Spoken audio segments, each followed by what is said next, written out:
I stepped up to the small wooden podium in front of the circle of chairs. I've always disliked public speaking, a fear that began in junior high speech class. My knees were trembling, and I worried my voice would falter.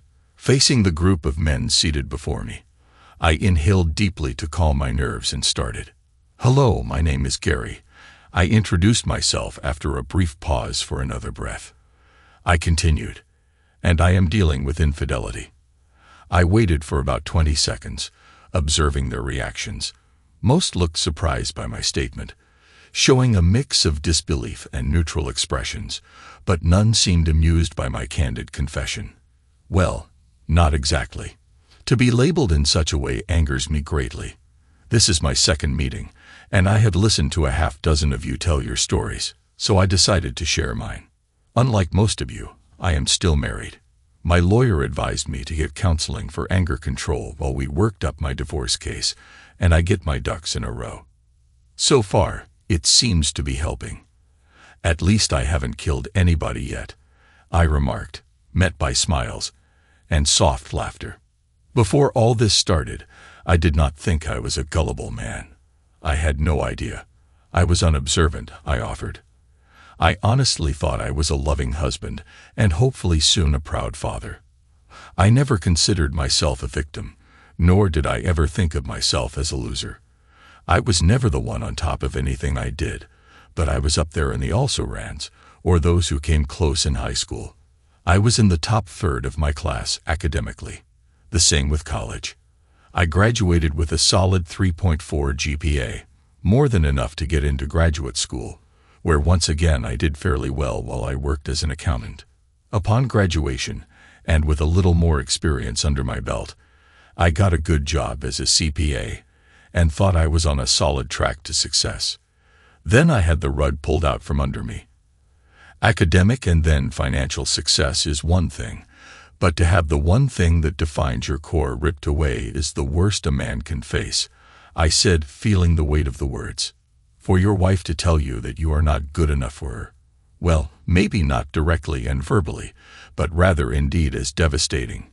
I continued, feeling myself begin to hyperventilate. I grabbed that little podium and held on like it was a life raft in a choppy sea. "Sorry, I got a little off target there," I said as I regrouped. Two men in the front row gave me a thumbs up and a nod to tell me they understood, and for me to keep going. "Let me backtrack," I said, collecting my thoughts. "I'm not going to boast about my wife's appearance or share intimate details of our relationship. I will say we had a healthy connection and a fulfilling life together. She was my best friend and my life partner, or at least that's what I believed. Ava and I met in college the semester before I graduated with my bachelor's degree. We hit it off and married that next summer. I got a decent job right away as an accountant so I could afford to pay for her to finish her degree. Then, after the year of work experience I needed, I went on to get my CPA while Ava became a paralegal. Lately, she has announced aspirations to go to law school." I snorted. "Good luck with that. I will not be the one paying for it," I said, eliciting a few chuckles from the audience. With 2 sets of college loans, we held off having kids or even buying a house until we both felt comfortable we could afford the expense, I explained. Last year, after 5 years of marriage, we bought an older 4-bedroom home, and I completely remodeled it. I gutted the interior to the studs, and even changed up the floor plan to suit us. I turned it into just what Ava and I envisioned as our future home. My older brother is a contractor who specializes in remodeling older homes and turning them into the dream his clients envision.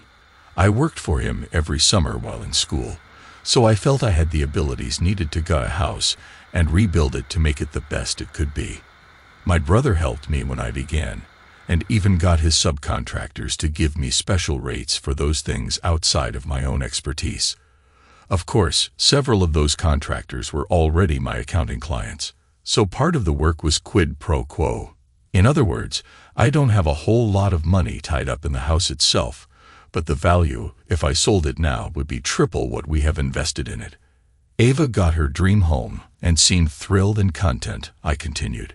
6 months ago, She announced she was ready to get pregnant, and it only took 2 months before she disclosed she was with child. I should be over the moon, and at first I was.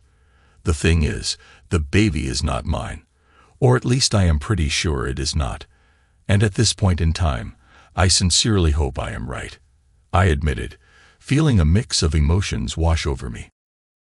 I'm not exactly sure how long my wife has been cheating on me, but looking back, I suspect off and on for much of the past year, at least. She had ample time to stray while I busted my hump, working as an accountant and renovating our future home evenings and weekends. Now, I'm sure many of you wonder how I found out about Ava's activities. I got several nods. Nothing like some of you might expect. No late nights or quick showers. When she came home, it started with a simple phone call. I overheard her talking to someone on the phone while she was in the bedroom, thinking she was alone. They were discussing what to pack for an upcoming business trip. I assumed she was talking to a woman. What caught my attention was when Ava mentioned a particular item and how she might not be able to handle intense moments much longer. She referenced her first pregnancy and compared herself to her friend. I learned that Doug, her boss's first name, was involved.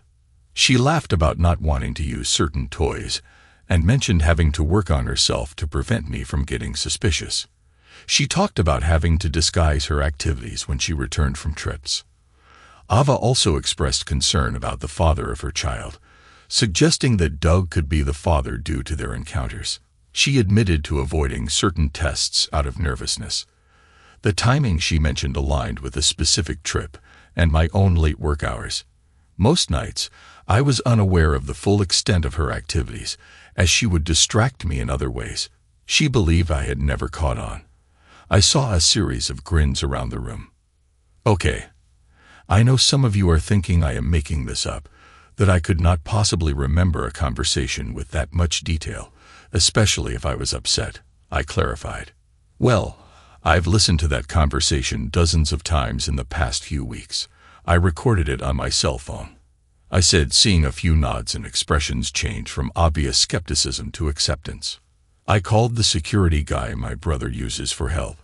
He installed a couple of cameras and recording devices, plus provided a few I could put in her purse and briefcase. I caught her being unfaithful in my bed a few times while I was at work and got some revealing audio conversation. She is involved with both her boss and the secretary. The secretary is married with a couple of kids. From what I gather, they have encounters when they can, and the boss is intimate with one or the other at work. Sometimes the women are intimate with each other. It's surprising they manage to get any work done, given all that's going on. Given all that's going on, I want to bring up one thing the doc asked me. I continued.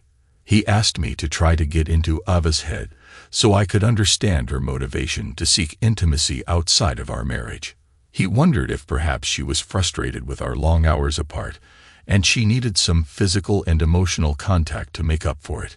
I shook my head. Well, I'll tell you all the same thing. I told him. I don't care.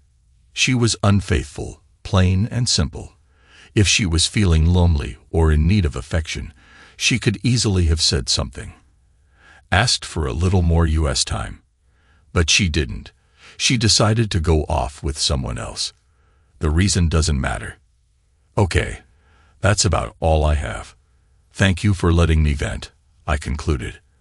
I am in the process now of divorcing her. She left this morning for another out-of-town meeting with a corporate client. And yes, the boss and secretary are going. I stepped away from the podium. One of the men, a big grizzled guy, spoke up. Why didn't you go teach that guy a lesson? Of course, I have no idea who did it, as I was not there and had a good alibi. But the guy who was with my ex ended up with a broken jaw and was seriously hurt. Nobody saw a thing. Random attack, I said, recalling the incident. I told them I hadn't yet faced the woman I was about to divorce. I was still planning, I said, meeting some skeptical stares. The main reason I'm attending these meetings is to manage my anger. Sure, I've thought about giving Doug a piece of my mind in a not-so-friendly manner. But I'm not going to risk prison. And that tough guy attitude of fighting for my partner like some hero is nonsense. She's not my partner if she chooses not to be. Another guy asked if, after hearing the conversation, I started noticing any changes in my wife's intimacy due to her friend's toy. I haven't been close to her since the night I overheard that conversation. I admitted. I tested positive that very night and had been sleeping in the guest room to quarantine ever since. In fact, I might hold the record for testing positive 3 weeks. Actually, I looked it up online, and it says in some cases it could last a month. And with the pregnancy, it's just safer for me to stay in another room. I grinned, receiving some smiles and thumbs up. I stepped away from the podium. The group moderator, the therapist, stepped forward and thanked me for being honest and sharing. He asked me to continue to come to the open meetings, as well as our private counseling sessions. I told him I would consider it. I might need to blow off more steam later, but for now, the lion was kept in its cage. I had only gone to him at my attorney's insistence. My lawyer said I was on the edge of losing it and needed a relief valve. Just making plans to divorce Ava was not enough to temper my anger at these gatherings. Unlike at Alcoholics Anonymous, the conclusion was marked by everyone sharing a drink at the local bar. "You haven't even confronted her about her infidelity?" a man asked. Surprised, I simply nodded. Wow, I lost it. Confronted my wife, and then ran the other man off. She had the nerve to inform me about her plans with him as he arrived to pick her up. Smirking. All the while, she said she wouldn't return until the next day. If he hadn't been so quick, things might have turned ugly. I was damaging his car, trying to reach him when the police showed up. That's the reason I'm attending these sessions, court-ordered for anger management. How about these other guys? I asked. Are they in the same situation? I'm asking because some seemed quite interested in my story. I wonder if any are here for the opportunities. The guy gave me a blank look and said, "Opportunities?" Yeah. You know, like the old joke. A teenager goes to confession and admits he got intimate with a girl at school. The priest asks if it was Mary something. The kid says no. The priest asks if it was Susie something again. No. The priest asks about a third girl, Joan, something again. No. So the priest tells the kid to say 10 Hail Marys. The kid steps outside and his friend who has been waiting asks him what the priest said. The first says, "He told me to say 10 Hail Marys and gave me 3 good prospects." The other guys at the table laughed. "You seem like a stand-up guy," one guy said. "If later you want somebody to handle a situation while you're in church with many witnesses, let me know." I asked him how he knew I wasn't a cop setting him up, because I work for your brother sometimes as a drywall subcontractor. I remember seeing you on the job a while back. You probably don't recognize me because I used to have a big beard and longer hair. Too noticeable, if you know what I mean. I made a mental note to ask my brother about the guy's background sometime. I told him I was still just getting everything organized as my lawyer advised. Then I'd proceed with the legal actions against her. I limited myself to 2 beers. I was surprised at how much better I felt as I drove home. Maybe there really was something to that. Letting people, even total strangers, know your troubles, crap confession, or letting your demons out may be good for the soul. But I had work to get done. I was on a mission like I had mentioned to the guys at the meeting. My soon-to-be ex-wife had left for the week with her boss and the secretary, June. They planned to be away the entire week to meet with a corporate client. I suspected the work would be done in 2 days. I was aware it was a pretense and had an idea of their real intentions well before they mentioned they might stay to enjoy the jazz festival on the company's expense the following weekend. Ava was going to get comp time, so she'd have a few days off the next week. If I could take a break from my work to spend some time together. But I knew better. She was just trying to keep me content and in the dark. 2 weeks later, I walked into the meeting room a little late. The others had taken their seats while the therapist was trying to get the meeting going by talking about how releasing your inner demons verbally was better than lashing out physically and risking criminal or civil consequences. I was not trying to make an entrance, but the room broke into cheers as soon as I stepped inside. "Glad to have you back, Gary. I know these guys want to hear the rest of the story from the man himself," my therapist announced. "Okay," I said, grinning, showing the joy that wasn't real. But for the moment I was all right. I approached the podium a couple of weeks ago. I shared my unfortunate story about how my wife was unfaithful with her boss, and she might even be carrying his child. Not just that, but the legal secretary was part of their secret encounters today. I'll tell you the rest of what happened when I shared my knowledge with you. I hadn't informed the unfaithful man's wife, or the other woman's husband of my discoveries. It wasn't because they didn't have the right to know, but because I didn't want them to react impulsively and ruin my strategy. I intended to give my wife a surprise. She wouldn't forget. Not in a pleasurable way, because she might have liked that. I waited until Thursday night of that week before informing the others about what our spouses were up to while away. I apologized for the delay and explained my reasons. Then I mentioned my plan to have Ava confronted at the airport upon their return on Sunday afternoon. I recommended they seek legal advice and provided my lawyer's contact information. I urged them to refrain from alerting their spouses about our knowledge of their indiscretions. Once the initial shock subsided, we began to discuss the situation. I learned that, as in my case, each of the unfaithful partners called home every night, professing their longing and desire to be with us. We all recognized the deceit in their words. Janice, urged by me, decided to take her children to visit her sister and brother-in-law in Alexandria. She planned to seek their support before confronting her husband, Doug, when he returned. This wasn't Doug's first indiscretion. Janice also had to manage her 2 teenagers. Bill, married to the secretary, couldn't take the weekend off from managing the dealership's maintenance department. He vowed to avoid contacting his wife, June, expressing a moment of anger that he quickly retracted. I shared with him how joining the support group helped me overcome similar feelings, which lightened the mood with some laughter. Anyway, I told both what I did with my finances and explained why removing half of our savings and checking account balances, etc. in my case, that was not much. But they each admitted to having a fair amount in their accounts. I told them I was not going to cancel my credit cards until the last minute, but would pay the bill out of the joint account to make sure my wife paid her half. I left them to stew on what they needed to do and went home. I'm sure you guys heard what I did at home, and it is all true.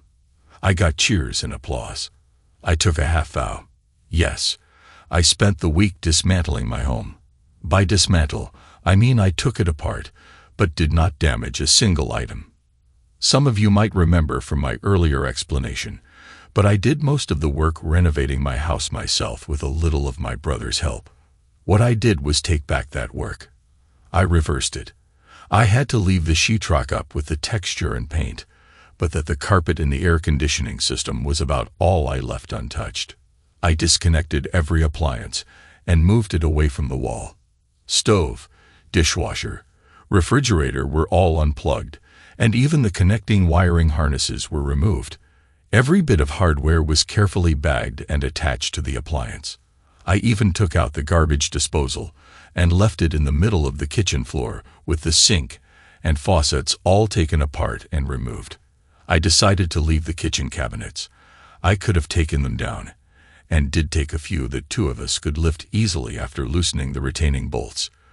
But that was just to show the soon-to-be ex. Her pretty kitchen was no more. I also left kitchen counters alone as I had used a one-piece system that I could not take away from the wall without damage. That was not the case in the bathrooms.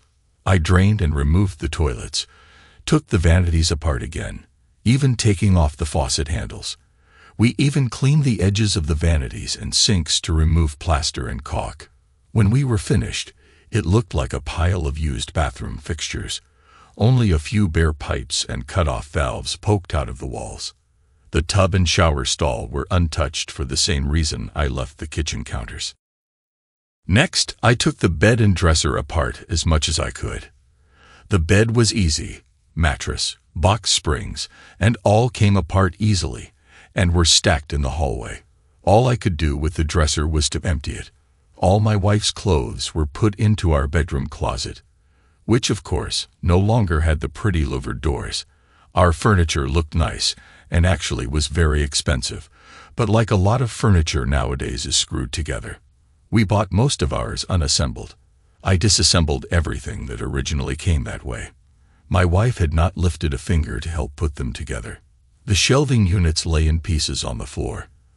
The credenza that held my books and all my wife's little knickknacks was collapsed with all the hardware carefully bagged. I wanted to make sure nothing was damaged. The last things to remove were the ceiling fans and light fixtures from each room. The only thing I left was the chandelier in the dining room, but I took the light bulbs out of that. Oh yes, I removed every electrical switch and plug socket in the house. We kept the wires even though the electricity was off. I'd had to contract out for the air conditioning system to be installed, so I left that alone. I'd put in the water heater myself, but left it intact as well. Now you may be wondering what I did with all the stuff I took out of the cabinets, shelves, and off the walls. Well, I want none of that stuff, as it would remind me of the bitch. So we spread it across the floor of the master bedroom. I mean, every dish and glass, every little figurine was placed carefully from the front of the closet to the door. You could not walk from the door to the closet without clearing a path first. Well, I take that back, as the door was not there anymore either. Nor were there any doors hanging except the exterior doors, which I left in place for security. I explained before I am an accountant. Well, I kept a receipt for everything we bought to put into that house. My wife and I paid for it out of our communal assets, so I was going to give her back half of those appliances and fixtures, just without the work, or what I called sweat equity, I had in the house. My wife had done virtually nothing to help except pick out the appliances and help plan the renovation. As I washed a few of the mobile appliances like coffee pot and microwave and that sort of thing, it'll give my ex something else to argue about. I got some appreciative laughter by the time her plane set down at the airport. Everything in the house that I had assembled or installed had been taken apart. I got a call from the process server, who handed her the divorce papers and sat back to wait for her to come home. June, the secretary, had driven them to the airport in her van, so she dropped them off. My brother and I were waiting with a couple of the neighbors who wanted to see the rest of the show. They'd been watching me take apart the house all week and could testify where I had been and what I was doing while waiting for the cheaters to get home. We had been consuming the contents of my liquor cabinet and eating the steaks from my freezer. I kept back. All the rest of the food was taken to Ava's mother's house earlier in the week.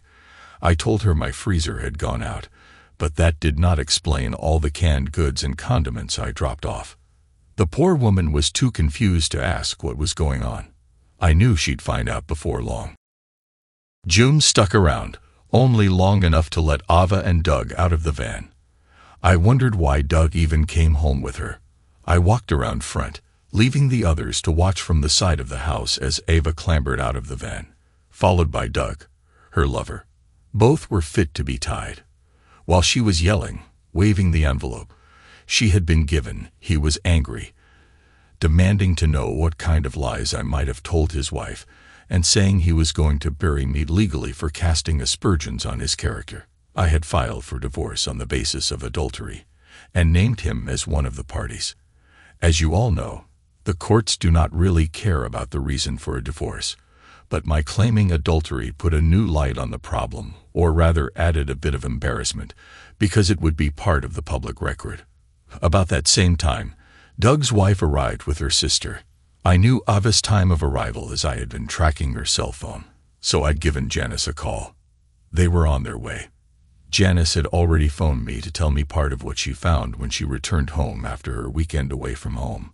She asked if I had been to her home that weekend. I told her truthfully I had been working hard at my own house and barely went anywhere else except to my brother's to sleep at night. Apparently, she could not park in her garage when she got home. Her whole driveway was filled with car parts. Not just any car parts, but the pieces that had been her husband's beloved '65 Ford Mustang.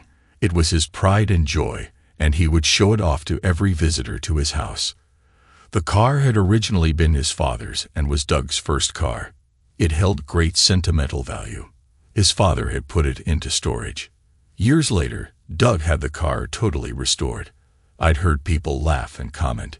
He loved that Mustang more than his wife and kids.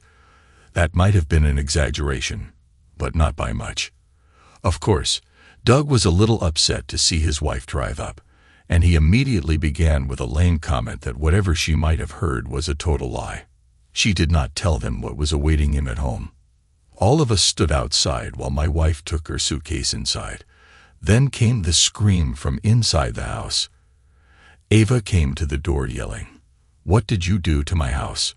She hadn't had time to inspect it thoroughly. All she saw was the clutter in the living room. I'm surprised she didn't notice the missing blinds and drapes before entering.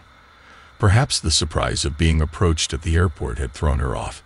Every window was exposed because one of the first things I did was take down the blinds, disassemble them, and fold the drapes. After all, when I shut off the electricity, the only light during the day was natural or from the generator we used at night. I stepped inside, followed by my brother and the rest of the entourage. I calmly informed my soon-to-be ex what I had done. I was preparing the house to split our assets 50-50ths. She demanded to know where her stuff was.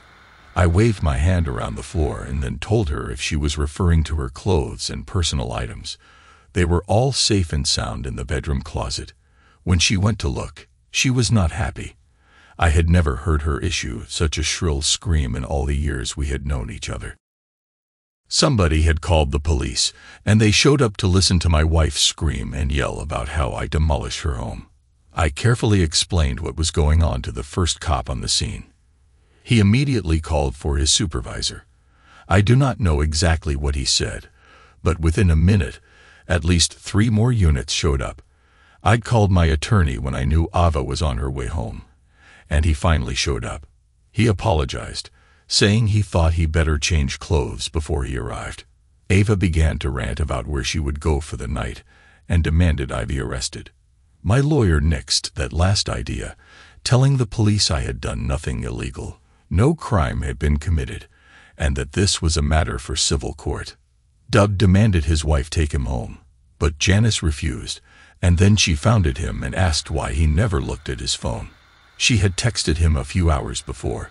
He still did not look, thinking whatever she sent him had to do with his alleged cheating.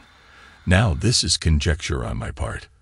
What he told his wife was he was busy after Ava was served at the airport, and he would clear up any misconceptions about the business trips. At this point, I was trying to monitor 3 or 4 conversation phones at once. I did answer Ava when she asked what I had done with her car. She and Doug decided that she would drive him where he needed to go since his wife told him he could walk as she was not about to let his cheating ass get into her car. I told Ava very truthfully her car was exactly where she left it in the garage. She stormed back inside the house. Not 2 minutes later, she stomped back outside and complained the garage door would not open. I told her I was not surprised as the electricity was off. Plus, I had dismantled the garage door opener. She loudly demanded to know how she was supposed to get her car out. Doug heard her and told her to just pull the emergency release to open the door. She had no idea what that was, so he went inside with her. They came back out, and he demanded to know where the handle for the release was. I shrugged and told him it was around somewhere, carefully marked like every other item I had taken apart. The police were taking notes the whole time, asking for statements from one and all. Then Janice dropped her bombshell that she had not called the police yet, but she had an issue at her home. She showed her cell phone to the police lieutenant who seemed to be in charge. I watched his face change to total incredulity. He looked at me. I told him Janice had shown me the photos, but I had been here at my own home all weekend and had multiple witnesses unable to get her car out. And with Janice refusing to take Doug home, they called June back. She arrived disheveled, having been crying. Her husband had met her outside their house with all her clothes stuffed into plastic garbage bags. He'd helped her load the bags into her van and told her to leave and not return until she saw her lawyer. He had told me his plans the day before, so now Ava and Doug put their suitcases into June's van. Janice told him once again he ought to look at his phone. He finally did, and then let out with a scream that almost matched those of Ava's. He yelled for June to get him home fast. I'd given Janice a suggestion when she first called me to tell me what she found, and she had already acted on it. Her brother-in-law had stayed at her home.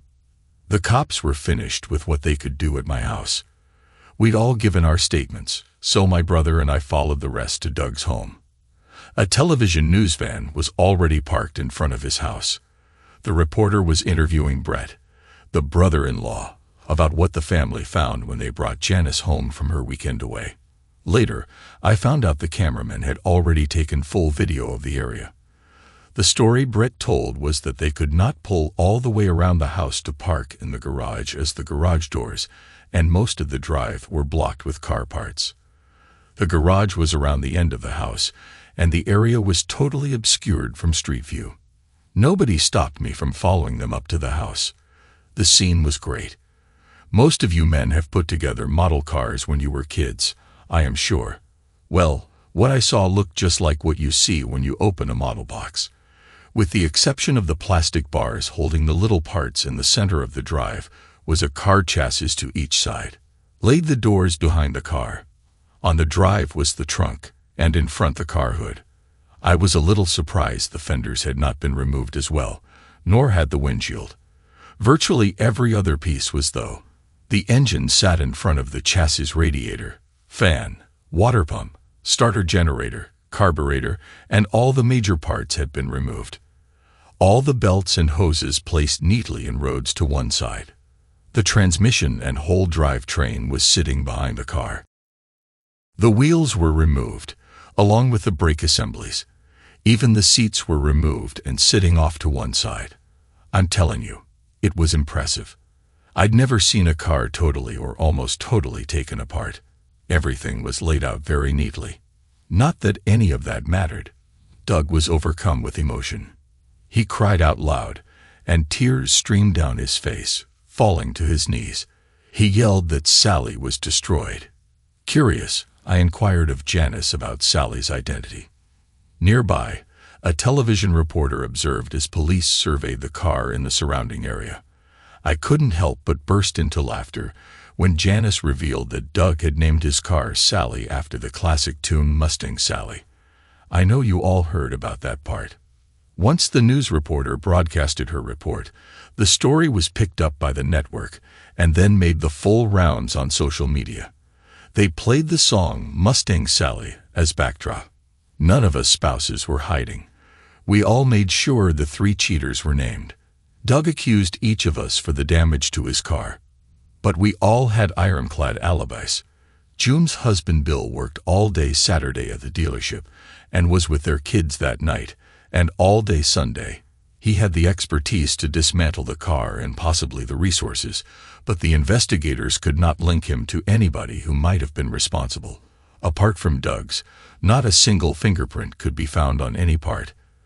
The police had even checked the lug nuts that had been carefully piled together. Janice was with her sister and brother-in-law for the weekend, and even her kids testified to that. She loudly proclaimed she had not even thought of doing anything to the car, but if she had, it would have been with a hammer, and she was still considering using a hammer on the parts and finishing the job.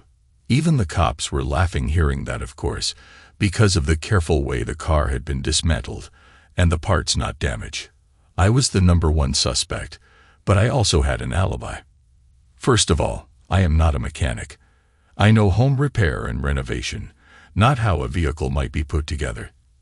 I did not have much more than a couple of screwdrivers and a few wrenches anyway.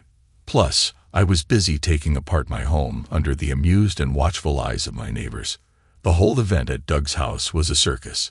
Iva was there because she had no other transportation other than June, who had been kicked out of her home by her husband. My father-in-law soon showed up after receiving a call from Ava. He stood wide-eyed watching the extravaganza unfold. The reporter called me for a follow-up the next day. She'd heard what I'd done to my home and wanted to add that as an angle to her story. I gave her one of the 20 or so flash drives I had made of how I systematically dismantled my home. She condensed 5 hours of video into a 2-minute television segment. Those flash drives proved to save my butt so far. I gave them out like candy at Halloween. Of course, since I only had 20 drives, I'd also included the evidence of the 3 culprits cheating. Doug had got a restraining order for me to not publish a thing about his infidelities. But by the time the order was issued, almost all of those drives had been distributed. I had no control when some of the evidence, which included them discussing their affair and even video of a few of their encounters, made the rounds on the internet. Even my father-in-law got a flash drive when he asked me if I might be overreacting to perceived events. Doug felt humiliated being caught on camera in a compromising position with his 2 partners. The explicit details of their encounter were omitted from the television broadcast, but surfaced online.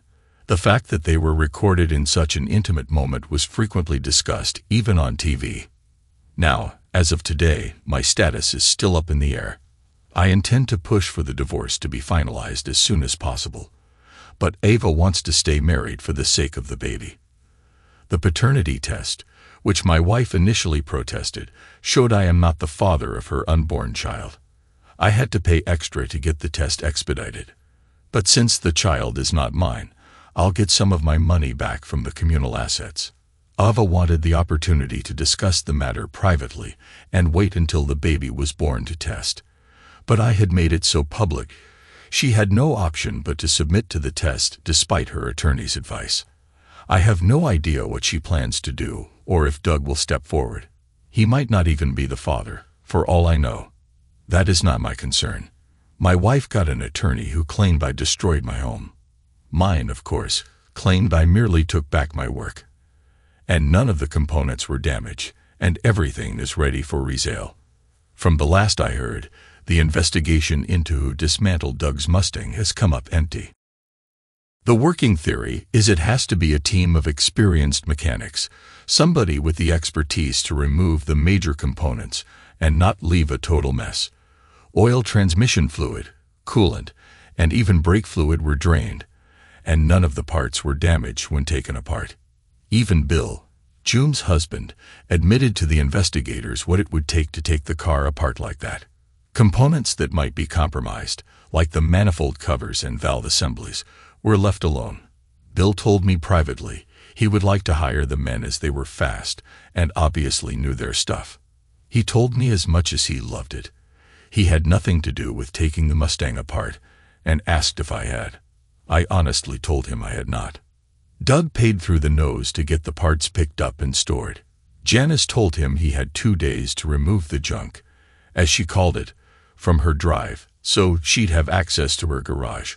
Otherwise, she'd hire a couple of neighborhood boys to pile the scraps under the carport where Doug had kept the car.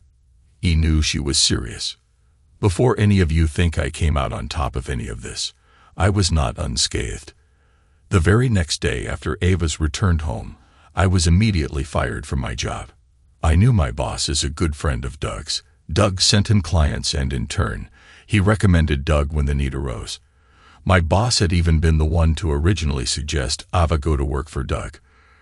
When I was told I was fired, I leaned over my boss's desk and asked him point blank if he had been involved in any inappropriate behavior, and more specifically asked if he had been intimate with my wife. He denied everything. But that did not keep me from having a little talk with his wife to make the suggestion I suspected he might have. My ex-boss's claim I was poaching clients was dismissed when I demonstrated I'd brought many of them to the firm in the first place. A few others made the statement they did not trust the man after he fired me. I've agreed to handle all the accounts who followed me pro bono for 2 months while I worked for my brother for minimum wage. Ava's attorney claimed I am deliberately avoiding having a substantial income. I claimed I was simply helping friends while I determined my future career. I opened my fledgling part-time, pro bono accounting firm in an unused office in my brother's building. If any of you need an accountant, let me know. I got a few cheers from the audience. I felt a little better about my circumstances, but I had to admit I lost a wife, my home, and my dreams, all irretrievable. 3 weeks later, once again, I entered the support group for anger management, which some of us jokingly called the Betrayed Partners Support Circle. I approached the podium. I recognized many faces here. You're probably here for the same reason as me. Controlling emotions is tough. To be precise, it's tough to maintain control constantly. As my therapist, and likely yours, says, there's a thin line between depression and anger. I'm consulting both therapists now, though not by choice. I'm aware some of you are here by court order. I'm here at my sister-in-law's insistence. We were all sitting at the dinner table when my 8-year-old nephew asked loudly, "Uncle Gary, are you always upset because Aunt Eva was so mean?" Well, upset and mean are trigger words for my sister-in-law. When asked where he heard that, my nephew pointed at me and said he overheard me talking to his dad. My sister-in-law looked at me to resolve the issue, so I said very carefully that it's really not polite to use the word mean. But yes, I was very upset with Aunt Ava. Then I encountered another difficult moment when he said, "Okay, I won't say that again. I like her. It's too bad she's so unpleasant." You can imagine the glares I got from my sister-in-law. My brother was no help at all. He just stared at his plate and shook as he tried to keep from laughing. My sister-in-law told me very quickly that if I wanted to keep my boys, I better learn to watch what I said around the kids. Now my 6-year-old niece got into it and said, "Boys, I didn't know Uncle Gary had any kids. Where are they?" My sister-in-law said the boys were me, her dad, and brother.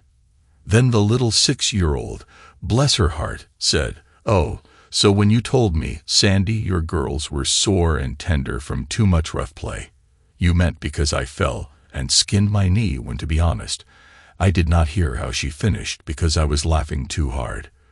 But my sister-in-law was beet red.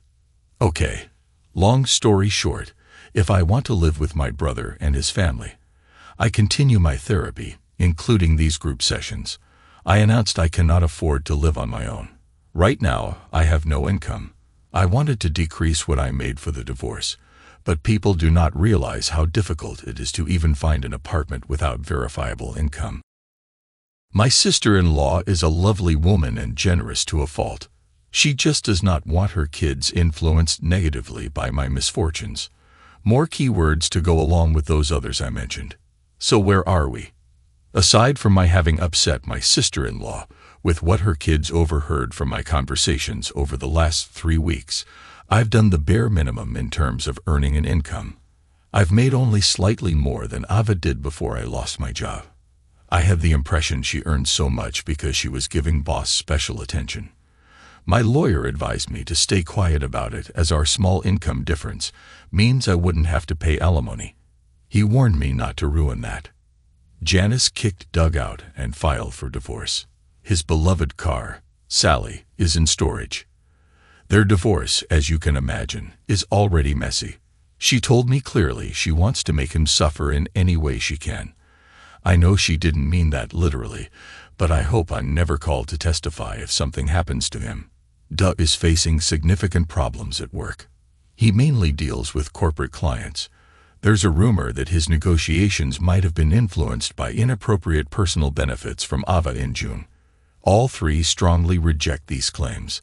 However, some clients believe the rumors and are moving their business away. The firm in general has had some problems with other areas as well. They have been handling sexual discrimination and harassment cases. Some of those clients have changed attorneys and filed grievances to the bar, saying the firm cannot handle their own internal affairs when it comes to sex in the workplace. I understand Doug's continued presence is more of a liability than an asset, and he is close to being asked to leave. His situation at work has been made worse by the number of people driving past his office, playing Mustang Sally by Wilson Pickett at full volume. Couldn't happen to a nicer guy. I'm not sorry for him, although I'm pleased he might lose his job. Ava's income could decrease significantly. She earns a lot more than most paralegals, especially given her brief experience. However, there are rumors that her salary includes compensation for personal favors. June, among the three involved, may still save her marriage. She's working towards making amends. She confessed to her husband her enjoyment of being in control during intimate moments. She insisted that her interactions with Doug were limited to a certain extent, and she acknowledged Ava's compliance with her demands. June enjoyed the sense of authority. She occasionally indulged in private moments with Ava. Now she's leveraging the situation involving their child to maintain her marriage. Bill is contemplating reconciliation if June consents to a legal agreement. She has persuaded him that the rumors regarding her and clients are unfounded. My marriage, on the other hand, is over. I wouldn't keep her if the baby was mine. All we need to do is split the assets. The judges, and I use that term in the plural, since Ava appealed, the original decision declared I was justified in taking back my own sweat equity in my former home. I had not damaged any component, but merely uninstalled them and left them ready for reinstallation or sale. I gave Ava possession of everything I had placed in our bedroom, but she had to pay to pack and remove it all immediately, or I would consider it community property. Her father helped her pay and coordinate that. I wanted the stuff out of the house quickly but refused to lift a finger to help. Ava tried to get me to help so we could talk. I refused to talk to her without my lawyer present. My sister-in-law went to observe and make sure Ava only took the stuff from the bedroom.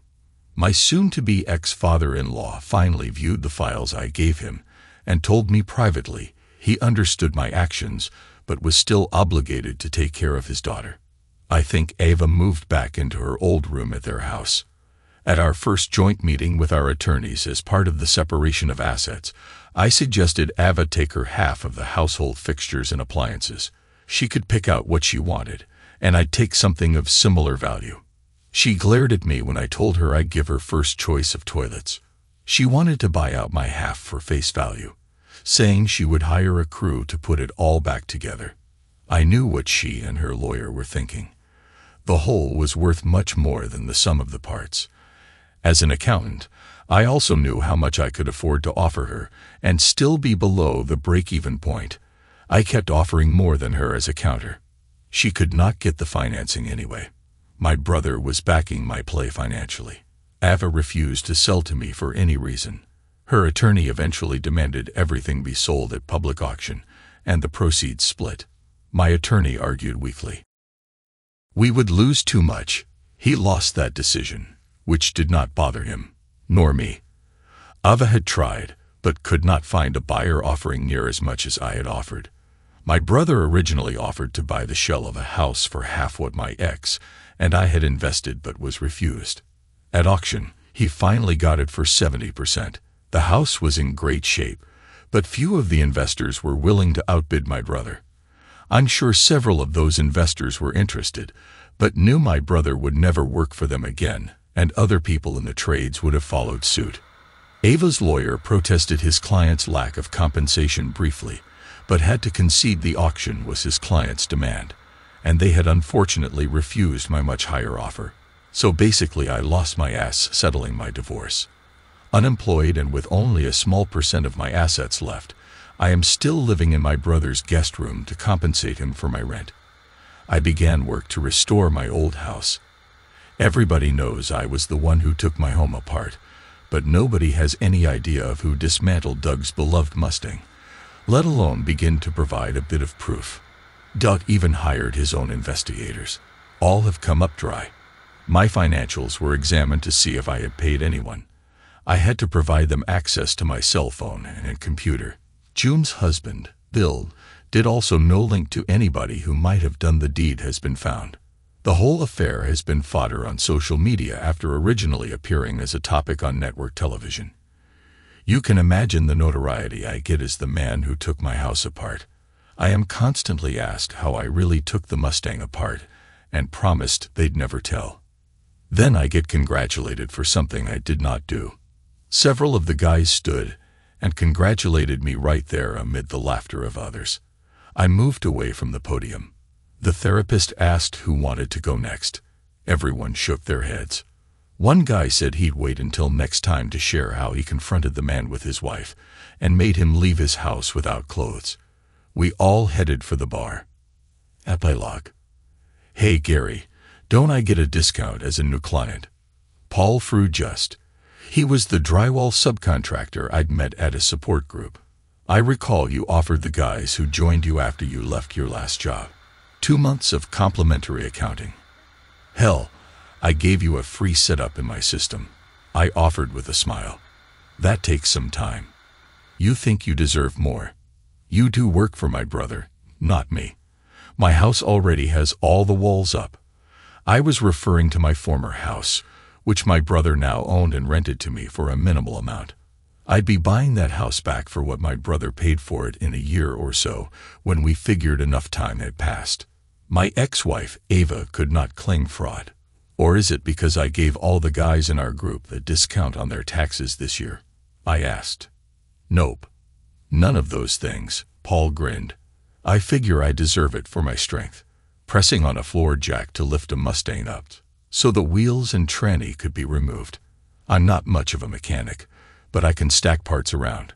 Also telling your brother, I knew some guys who could help out in a bad situation, and especially my cousin who is a mechanic. When he told me about a Mustang he wanted dismantled, I could not see through tears of laughter as I marked his account, paid in full for the next year. Thanks to everyone who took the time to listen to today's stories. If you enjoyed it, please consider liking and subscribing if you haven't already. Feel free to share your thoughts on the events in the comments below. Take care.